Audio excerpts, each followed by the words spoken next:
একটি গরিব কৃষকের কাহিনী। শুরু হয় সকাল বেলার রোদ্দুরে।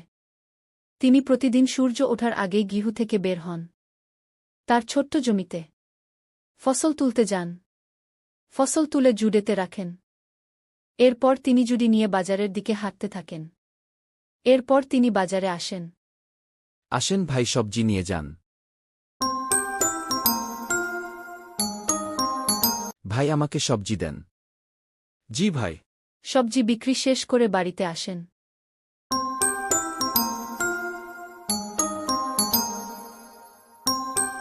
হঠাৎ রাতে অনেক বৃষ্টি শুরু হয়। বৃষ্টির পানিতে সব ফসল নষ্ট হয়ে যায়। কৃষক সকাল বেলায় ঘুম থেকে উঠে গৃহ থেকে বাহির হয়ে জমিনে যায়। জমিনে গিয়ে দেখেন জমিনে সব ফসল নষ্ট হয়ে গেছে। জমিনে কোনো ফসল নাই। তিনি এটা দেখে জমিনে বসে অনেক কান্না করেন। আহারে, আমি শেষ। আমি কি করে খাবো এখন? পরের দিন তিনি গৃহ থেকে বাহির হয়ে জমিনে যান। জমিনে গিয়ে তিনি আবার জমিনে চাষ শুরু করেন। চাষ শেষ করে বাড়িতে আসেন।